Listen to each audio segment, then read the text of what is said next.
Gillian Flynn's Gone Girl is not just an intellectual thriller, but a masterful and skillful dissection of modern marriage, identity in the media age, the nature of evil, and the limits of human manipulation. Published in 2012, the book gained worldwide fame due to its unparalleled plot twist and deep psychological portraits that leave the reader in a state of constant tension and distrust.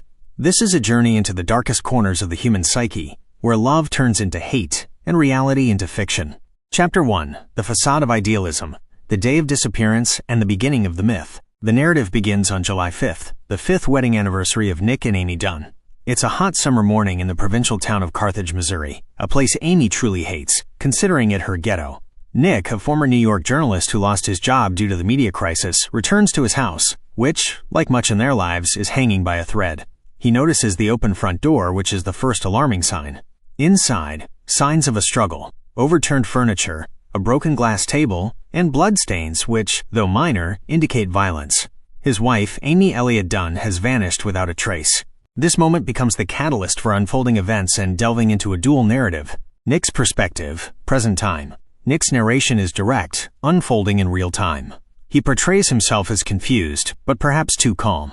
His internal monologues reveal his dissatisfaction with the marriage, financial difficulties. He had to move to Carthage to care for his ailing mother and, with his sister Margot, bought a bar, and growing estrangement from Amy. Nick doesn't appear as a typical heartbroken husband.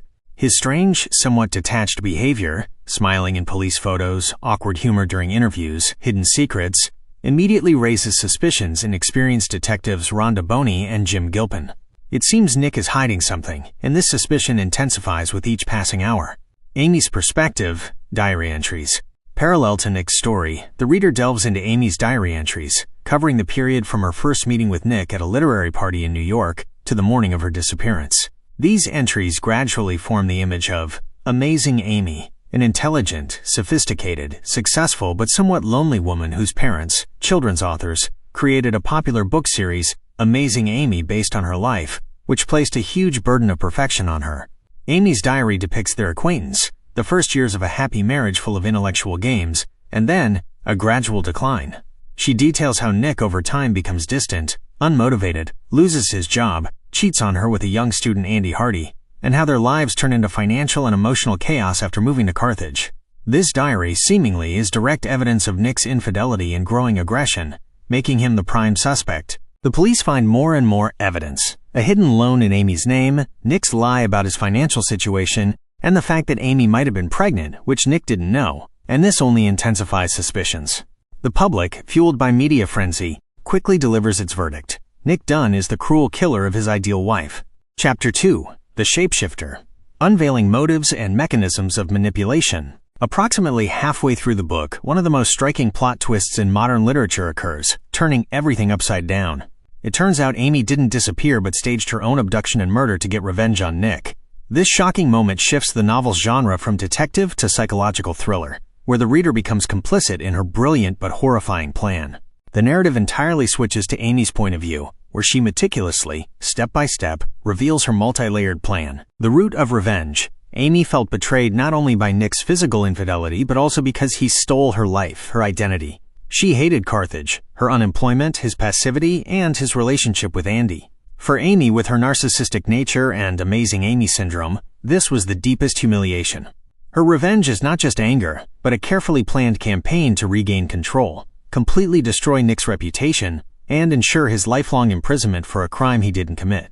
The architecture of the plan, Amy is a genius of manipulation and planning.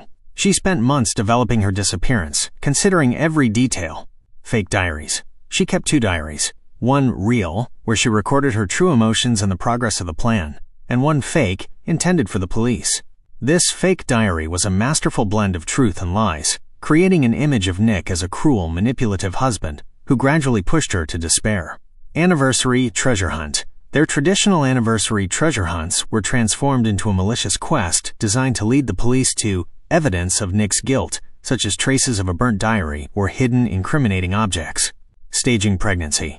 This was a psychologically powerful move, intended to make Nick an even bigger monster in the public eye if he killed his pregnant wife.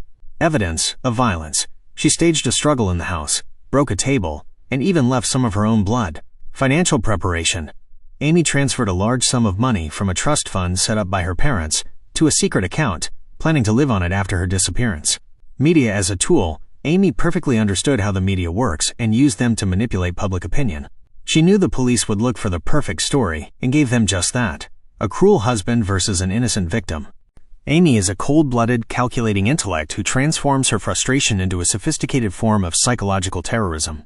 She doesn't seek sympathy, only complete control and revenge. Chapter 3. Life on the Run. The plan's failure and turning to a dark past. After successfully faking her death, Amy embarks on a lonely journey, changing her appearance, shaving her head, changing her hair color, and trying to create a new, anonymous life.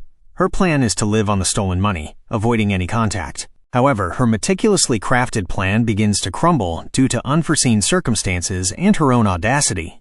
She settles in a remote RV where she is robbed by a couple of petty but cunning criminals, Jefferson and Shauna, whom she befriended. They take all her money. This episode is an irony of fate. Amy, the great manipulator, herself becomes a victim of manipulation and theft. Left without funds and shelter, Amy finds herself in a desperate situation. She has to turn to her last backup, her ex-boyfriend Desi Collings. Desi, being pathologically obsessed with Amy since they were teenagers, was always ready to help her.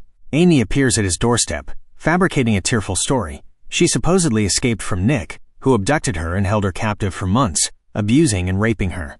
Desi, completely believing every word, gladly welcomes her into his luxurious lakeside home, where he can finally possess his amazing Amy. Chapter 4. Nick versus the media, the fight for survival and restoring the truth. Meanwhile, Nick is submerged in a whirlwind of media frenzy. He has become a national villain, an object of hatred and accusation. His reputation is completely ruined, and the police are ready to press charges against him.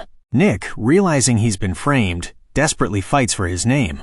He is supported by Margot, Nick's twin sister, his only reliable support and the only character the reader can fully trust. She never liked Amy, intuitively sensing her insincerity, and always believed in her brother's innocence. She is the voice of reason and morality in this convoluted story. Tanner Bolt, a famous and cynical lawyer specializing in high-profile cases. Tanner understands that the trial won't be won in the courtroom, but in the eyes of the public. He advises Nick to change his strategy. Stop being detached and start playing the role of the grieving husband looking for his wife. Following Tanner's advice, Nick appears on television. In this broadcast, he publicly apologizes to Amy, begs her to return, and even confesses his mistakes, although he doesn't reveal the details of his infidelity. This carefully directed and rehearsed performance begins to change public perception of Nick. From a murder suspect, he slowly transforms into a tormented, repentant man who became a victim of circumstances. He is also forced to reveal the truth about his relationship with Andy Hardy to the police, which is a risky but necessary step to clear his name. Nick, with Go's help, begins to dig deeper into Amy's past. They discover that Amy had previously staged similar events with her ex-boyfriends, accusing them of stalking and other crimes. This information reveals her pattern of manipulative and vengeful behavior.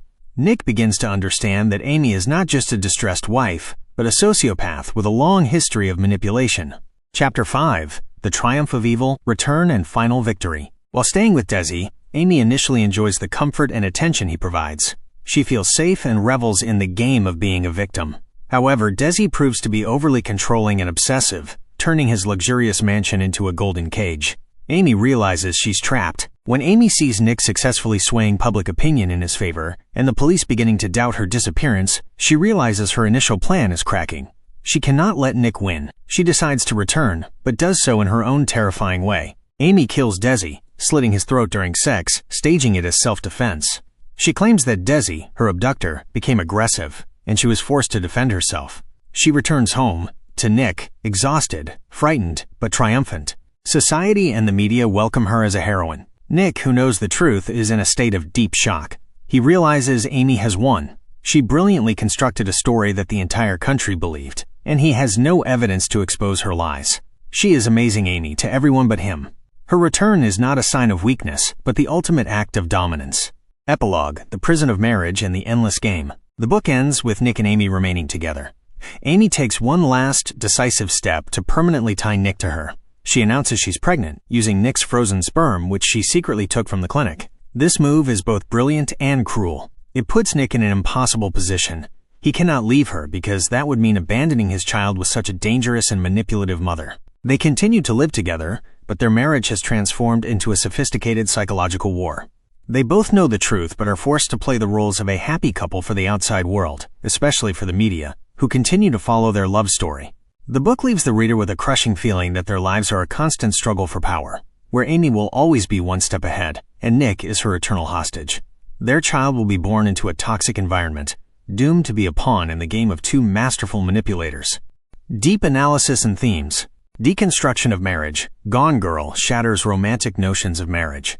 It portrays it as a battlefield where partners can lose their identity, fight for power, and manipulate each other. Nick and Amy's marriage is a metaphor for the dark sides of any long-term relationship, when people start to hate each other but cannot break the bond. The nature of identity. The book constantly asks, who are we really? Amy spent her life struggling with the image of Amazing Amy, created by her parents. She wore masks for Nick, for Desi, for the public. Nick also tried to be the ideal husband he thought Amy wanted him to be. The novel emphasizes how people can lose themselves trying to meet others' expectations. The power of media and narrative creation. Flynn brilliantly illustrates how the media creates and destroys lives. The media is not interested in truth, but only in sensation. They form stories that resonate with the public, regardless of the actual facts. Amy masterfully manipulates this mechanism, turning herself into a victim and Nick into a monster. Sociopathy and narcissism. Amy is the embodiment of a sociopath with pronounced narcissistic traits. She is completely devoid of empathy, feels no guilt, manipulates those around her as pawns in her game, and her actions are motivated solely by the desire for control and revenge. She is a chameleon, capable of perfectly adapting to any situation to get what she wants. Truth, lies, and trust. The book constantly forces the reader to question everything that happens. It's never clear whom to believe. This creates constant tension, and makes one wonder how easily the perception of reality can be manipulated. The cool girl trope. In her diary, Amy introduces the concept of the cool girl, a woman who pretends to be relaxed, undemanding, likes beer, sports, and porn to appeal to men. She ironically exposes the hypocrisy of this image, which women are often forced to adopt to meet male expectations. This monologue by Amy became one of the most famous in the book, and sparked widespread discussion. Conclusion. Gillian Flynn's Gone Girl is not just a thriller. It's a social commentary, a psychological portrait, and a harsh satire on modern society. It's a story about how facades can hide a terrible truth, how love can turn into hate, and how the media can control our perception of reality. The book leaves a crushing yet incredibly captivating impression, forcing the reader to ponder its complex morality and ambiguous characters for a long time. It is vivid proof that the most terrifying monsters can hide behind the most attractive smiles, and a happy ending can be just another illusion.